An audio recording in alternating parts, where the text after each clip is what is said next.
I'd like to extend a very warm welcome to Dr. David Lipton, the Deputy Head of the IMF, to this LSE student media interview courtesy of the LSE public event. Nice to be here. Thank you for having me. Thanks. I'd like to start off with a question about austerity, and where do you think that, or how do you think that countries should strike a balance between consolidating debt through austerity and, encouraging growth? Well, it's a very good question, and it's a question that's on the minds of an awful lot of government leaders right now. I think we have the problem that there's deleveraging going on in households, in banks, and governments have the need to reduce their indebtedness, cut their budget deficits. That's all happening at the same time and in many countries. And the combined effect of that is that it can leave you in a situation where growth is insufficient. So our recipe has been that if countries obviously there are many countries that need very substantial budget adjustments, and they need to commit to do that, but they need to do it at a pace that is growth friendly. Some countries will have to move right away because their debt situations are so bad, are so deleterious that they have to act right away. But some countries can have a gradual pace. Moreover, when countries decide how to cut their budget deficit, they should look at the composition of what they do, the kinds of spending cuts, the kinds of taxes, to try to have their adjustment be as growth friendly as possible.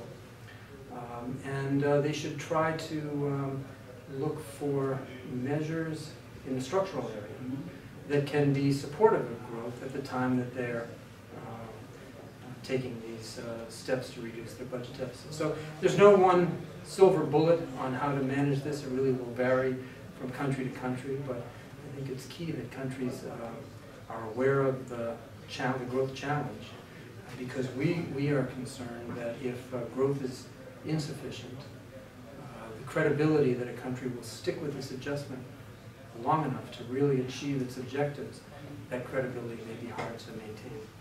Absolutely. So the next question sort of ties in here, yeah. And it's to what extent do you think should the stability of a monetary union have primacy over more regional economic concerns? Because there seems to be some trade-off that in order to stabilize a monetary union, you might just sacrifice some regional economic performance. How do you rate that trade?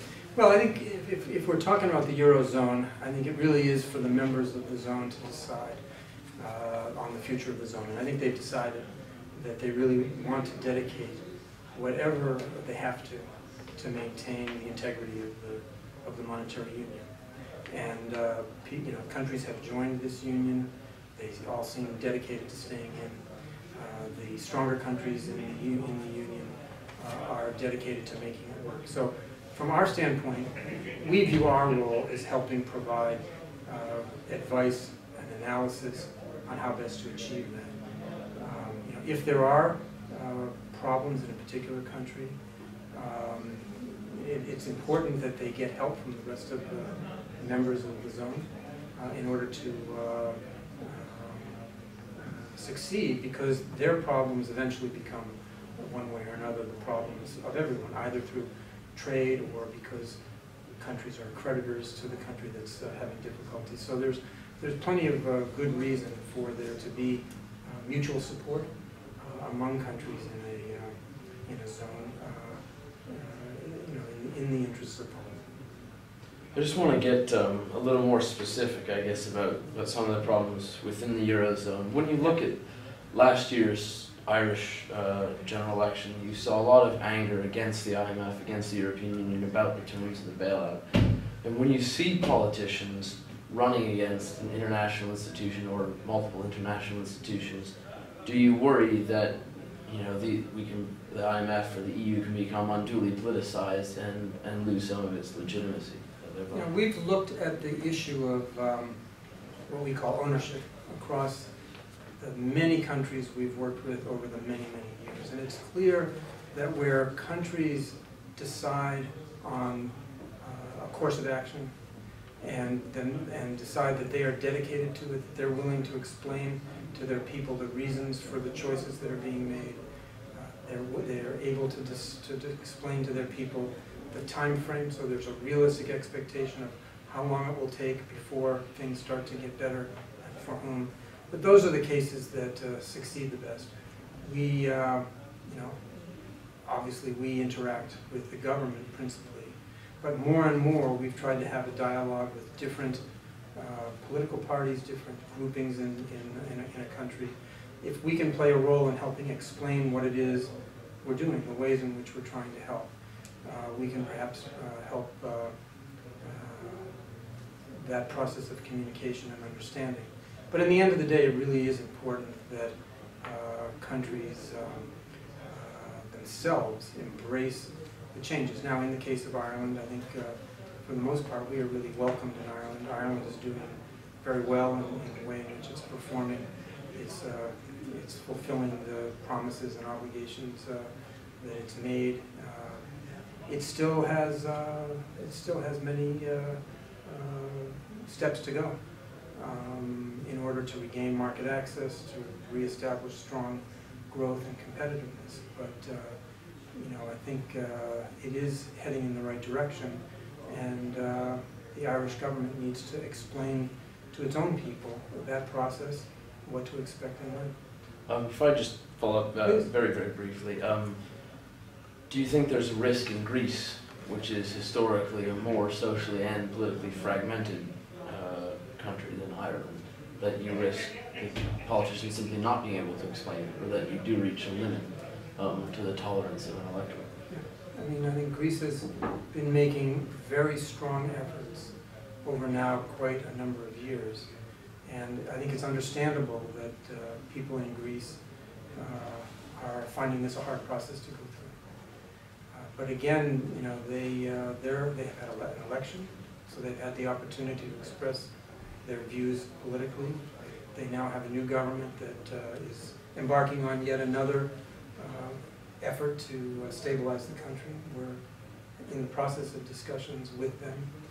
And again, I mean, I give pretty much the same answer. I think it's really important for the Greek government to explain as clearly as possible what their aims are and how they see this process working, so that people can understand why they're going through it. I think in the Greek election, the country made the choice to do what has to be done to stay in the euro area. And you know, we're trying to help the government achieve that goal. Speaking of this fragmentation in Europe, the European Union seems to have done a very good job over the last 20 years or longer in equalizing output gaps and performance gaps. But in the last few years, how worried are you that, you know, about the growing economic disparity that seems to be there, and how is the European Union addressing those issues? Well, it's true that this crisis has laid bare the vulnerability Europe has to what economists would call asymmetric shocks. That the countries aren't so integrated and alike that what happens to one is very likely necessarily to happen to all. We've seen events that really affect some countries more strongly than others. We've also seen that the banking systems in some countries have come under particular strain, and that's interacted with problems of sovereign indebtedness of governments. So, you know, we've urged the Europeans, and they're in the process of thinking through how they can reform the architecture of Europe to deal with this, with a number of issues, including this issue of the asymmetry of shocks. They are talking now about banking union, finding ways in which they can deal with problems in the banking system, looking at Europe as a whole, so that you don't have a problem in one place that can't be managed and that then causes outsized difficulties for the rest.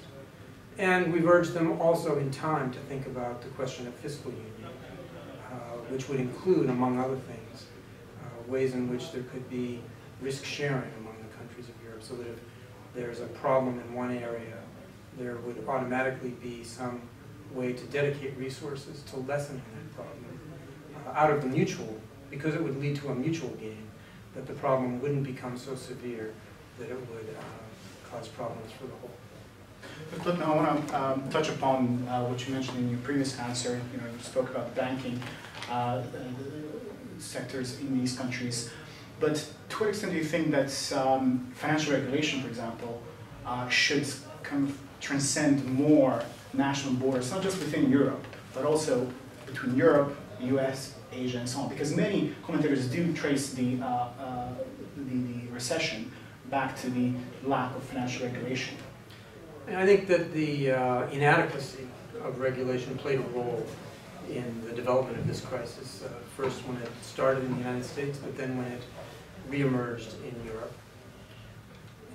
There's a lot of work going on to reform the financial and regulatory apparatus. It is, by its nature, national. And so countries are devising their reforms. In Europe, there's much more of a regional discussion and focus. It is one of the jobs of the IMF to think about how all those pieces fit together, and we certainly advocate that there be enough communication among the authorities who are undertaking these changes to harmonize the approaches that they're taking. They don't have to be the same, but it's important that they not leave gaps or incentives that undermine the very purpose that they have for making reforms. It's important that there not be weaknesses in the net, so that somehow a problem could arise, and we could find institutions or countries falling through that net. So I think your point is very important. We are working on this. The Financial Stability Board, the FSB, is working on this, and this kind of coordination and harmonization is an important part of this process. Do you think it's going to be challenging to involve some of the developing economies in this process? Surely, but I think the harder part will be in just making sure that the advanced economies, who are the most active right now, as they enact laws, that of course once enacted will be hard to change, that they take into account ahead of time how the systems will interact with one another. I'd just like to, I guess Igor alluded to this, there have been, in a way that I think might have been unimaginable 10 years ago, calls from across the political spectrum for increased financial regulation. And a lot of what was called the Washington consensus, the neoliberal consensus, and the terminology got confused, seems to have come into question. And at the same time, with the sovereign debt crisis, you also have people challenging the generosity of welfare states and the extent of the public sector. Do you see any prospect in the coming decade for a new policy consensus to emerge, both within at the national level, regional level, and at the world level, to replace what the financial crisis seems to have destroyed? Well, I'm not sure it'll have a name, but I think that we, the G20, are looking at two questions. How can we end this crisis, and how can we make sure it doesn't happen again? I think those really are the two most relevant questions. I think we're learning a lot along the way. We've talked about a number of the subjects that are under consideration right here during this interview. There are others. Someday somebody smart will think about a clever way of characterizing what emerges from that. But I think in the end of the day, it will include support for continued global integration, and it will include broader coordination, both of macro policies, but this time around of financial and regulatory approaches, including macroprudential approaches, ways in which the bank supervisors who have tended pre-crisis to look at whether the rules will keep a bank safe, will now look at whether rules keep a financial system safe, and we at the IMF will look at whether the rules of the many countries keep the international financial system safe. So, there are going to be efforts at all of those levels, and we'll leave it to you to come up with a way to describe it. I think with this outlook, Thank you very much Thank for you. this interview. Pleasure to talk to you. Thanks a lot. Very well. Thanks very much. Okie dokie.